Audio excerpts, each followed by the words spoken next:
अमृता प्रीतम और इमरोज मानो दोनों एक दूसरे के लिए बने। वैसे तो खत किन्हीं दो व्यक्तियों के बीच में बेहद एक निजी संवाद होता है, लेकिन जब वो संवाद दो कलाकारों के बीच में हो तो कई बार वो पूरे साहित्य जगत की थाती बन जाता है। ऐसा ही संवाद अमृता प्रीतम और इमरोज के बीच में खतों के माध्यम से हुआ। अमृता ने जो इमरोज को पहला खत लिखा था वो सिर्फ एक लाइन का था। अमृता प्रीतम को ने यह खत इमरोज को तब लिखा जब वह गुरुदत्त के साथ काम करने के लिए दिल्ली छोड़कर मुंबई चले गए थे। वह एक लाइन का खत था कि मुंबई अपने आर्टिस्ट को जी आया कहती है, यानी कि स्वागत करती है। जो इनके मूल रूप से खत हैं वो पंजाबी में लिखे गए हैं। इनका संवाद है वो उमा त्रिलोक जी ने खतों का सफरनामा में प्रस्तुत किया है। तो आज उन्हीं में से मैं कुछ खत आपके लिए पढ़ूंगी।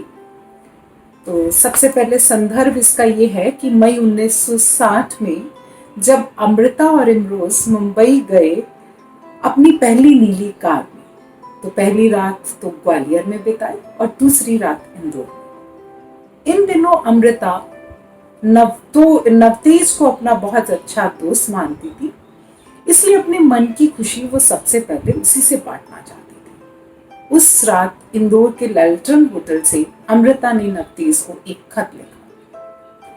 खत अमृता का। प्यारे नवतेज, 1953 में एक सवाल उठाया था, 900 मील रेत ही रेत बिछी हुई है। अब 1960 की डाची ने अपने गले की घंटी बजाकर कहा है, मैं उस रेगिस्तान को पार करूंगी। उसने 8 तारीख सवेरे 9 को 8 और 8 को 7 बना दिया। आज 9 तारीख को उस डाची ने 7 का 6, 6 का 5, 5 का 4 और 4 का 3 बना दिया है। बाकी 370 मील रह गए। इन 900 मीलों ने कभी मुझसे सुनहरे, आखिरी खत, एक सवाल और कस्तूरी लिखवाई थी। हेमिंगवे का उपन्यास ओल्ड मैन एंड द सी पढ़ रही थी।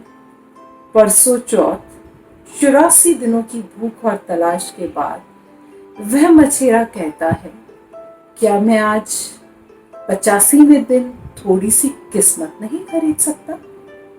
मेरा ख्याल है कि किस्मत को खरीद लेना अब मेरा हक बनता है। 84 दिनों की भूख और तलाश से मैं उसकी कीमत चुका बैठा। यह सुनहरे, आखिरी खत, एक सवाल और कस्तूरी लिखकर क्या मैं भी 900 मीलों को पार कर लेने वाले की कीमत नहीं चुका बैठी हूँ?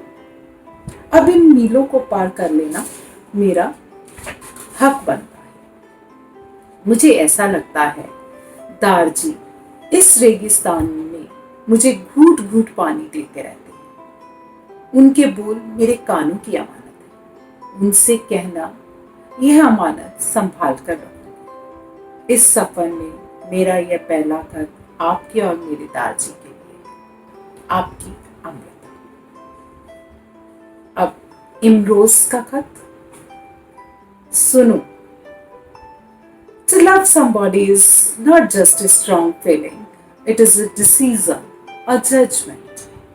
मैं आज भी सिर्फ तुम्हें ही बता सकता हूँ और बता रहा हूँ कि मैं कितना बेआराम हूँ और किसी की समझ में नहीं आ सकती। चाहे तुम इस समय मेरा कुछ भी सुनाई ना दे, पर मैं किसे बताऊं? चाहे हक कहीं दूर जा बैठा है, बेमायनी होकर शायद इस खत की तरह भेजा। फिर इमरोज लिखते हैं, बड़े काले ट्रंक में तुम्हारी चीजें संभाल कर रखा। पहले तुम्हारी साड़ियां रखी, फिर तुम्हारी कमीजें, सलवारें, रुमाल, चूड़ियां रखी, तुम्हारी फाइलें रखी, फिर कहानियों और कविताओं की किताबें रखी, और सबके पास सबके ऊपर सफेद ऊन की गुच्छियां और सलाइयों में पड़ी हुई अपनी अधूरी बनियान रखी। अगर कभी वह पूरी हो जाती, अब मेरी भी अधूरी जिंदगी में तुम्हारी याद की सलाइयां इस अधूरी बनियान की तरह टंगी हुई है और शायद हमेशा के लिए टंगी ही रहेगी। ट्रंक में अभी और बहुत जगह थी। मैं अपनी बन रही अधूरी बनियान में अपने दोनों हाथ डालकर कितनी ही देर तक उस ट्रंक में सिर रखकर और अपना दिल रखकर पड़ा रहा। अपने सारे अधूरे सपने उस अधूरी बनियान में मिलाता रहा। यह ट्रंक कभी पूरे होने वाले सपनों से भरकर बंबई आया था। मेरी अधूरी तस्वीरें जब भी तुम्हें दिखाई दे जरूर देखना। तुम्हारी आंखों में ये तस्वीरें थी, नहीं तो फकत लकीर। फिर लिखते हैं, वो दिन, वो रातें, वो तुम, वो मैं, वो तुम्हारी बातें, वो मेरी अमानतें, वो मेरे लम्हे। क्या पता था मेरी जीती ही ले जाएंगे, मेरा मर्द ही ले जाएंगे, मेरा चैन, मेरा हौसला, सब कुछ ले जाएंगे। पर मैं तुम्हारी तरह खामोश नहीं रहूंगा।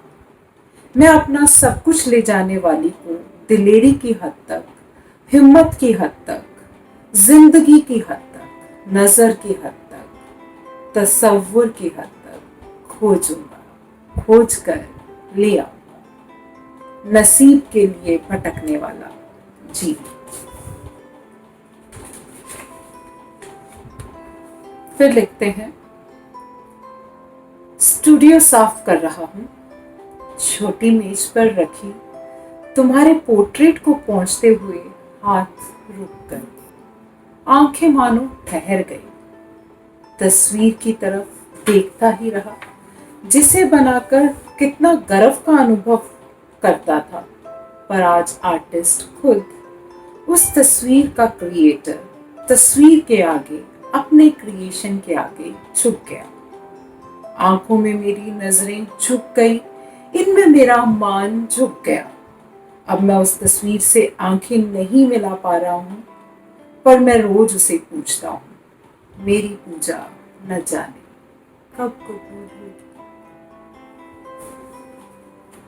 फिर लिखते हैं, रात को सपने में देखा तुम किचन में गोभी के पराठे बना रहे। मैं और शैली तुम्हारे दाएं बाएं बैठकर खा रहे थे। तुम खिला रही थी, खुश थी। आज सवेरे से कमरे में लेटते बैठते सोचता रहा, आज मैं कुछ नहीं खा सका। रात को तुम्हारे हाथों से बहुत खा चुका था। फिर आगे लिखते हैं इमरोज, मेरे खत तुम्हें नहीं ला सके, तुम्हें नहीं बुला सके। तुम्हारी तकलीफ और तुम्हारी हालत को मैं समझ सकता हूँ। आशी, न जाने क्यों मैं तुम्हारे बिना नहीं रह सकता, नहीं जी सकता। मैंने देख लिया है, परख लिया है। तुम्हारे पास से जिस दिन से आया हूँ, कुछ भी काम नहीं किया, ना होता ही है। तुम्हारे बिना कुछ भी सोचा नहीं जाता। जिंदगी तो कहाँ रही। मैं तड़प रहा हूँ अपनी आग में आप ही, उसी यकीन और उसी दिलेरी से जिससे तुम्हें अपनाया था। तसव्वुर की खिड़की से तुम्हें देख रहा हूँ। तुम खामोश हो, सिर झुकाए हुए। तुम तो तब भी मुझसे सब बातें कर लिया करती थी जब मैं तुम्हारा कुछ नहीं लगता था। अब तो तुम्हारा कुछ हूँ, जन्म से तुम्हारा सारा अपना, सिर्फ कुछ दिनों से कुछ गैर। यह खामोशी एक अंधेरे की तरह मेरे तसव्वुर पे छा जाती है। कई बार कितनी कितनी देर तक खिड़की में से कुछ दिखाई नहीं देता। कब तुम नजर भरकर मुझे देखोगी और कब मेरी रोशनी मेरी तरफ देखेगी, कब मैं और मेरा तसव्वुर रोशन है। मेरे प्यार, इस चुप के अंधेरे में मैं और नहीं रह सकता। 28 तारीख सोमवार सवेरे 10:30 बजे मैं तुम्हारे पास आ रहा हूँ। तुम्हें अपनी रोशनी को बजाते खुद लेने के लिए आ रहा हूँ। अपनी खुदी भी तुम्हारे बगैर बेजान लगती है, बेमानी लगती है। जो कुछ भी हो, अच्छा बुरा तुम्हारा, तुम जो कुछ भी हो मेरी अमानत, मेरी खूबसूरत शाम। जहां भी रहना चाहो मुझे साथ गिन लेना, अलग अब कोई नहीं रहेगा। तुम्हें जिंदगी एक अजनबी मोड़ पर ले आई है। तुम चुप हो मुझसे, सब कुछ से, और अब मैं चुप हूँ अपने आप से। आंखें बंद करता हूँ तुम्हें आशिक के रूप में देखने के लिए, पर आंखें ना बंद हो रही है, ना कुछ दिखाई दे रहा है। ना मैं तुम्हें अजनबी देख सकता हूँ, ना अपने आप को। आशी, तुम्हारी नज़में, तुम्हारी कहानियां, तुम्हारे उपन्यास, तुम्हारी फाइलें, तुम्हारी साड़ियां, तुम्हारी कमीजें, तुम्हारी चूड़ियां, तुम्हारे पर्स, तुम्हारी तस्वीरें, तुम्हारा जीती अधूरी बनियान, हम सब अधूरे आ रहे हैं। सवेरे 10:30 बजे डीलक्स से हम नई दिल्ली स्टेशन पर पहुंच रहे हैं तुमसे मिलने के लिए, देखने के लिए इंतजार करेंगे। खुद आकर ले लेना हमें। जब तक तुम नहीं आओगे हम वही स्टेशन पर तुम्हारा इंतजार करेंगे। मैं जीती कभी तुम्हारा सारा अपना, अब एक अजनबी तुमसे मुखातिब है। कभी तुमने मुंबई आते समय 3 दिन मांगे थे, आज मैं मांगता हूँ। चाहे 3 दिन दो, चाहे 3 पहर, चाहे 3 घंटे, या चाहे 3 मिनट ही।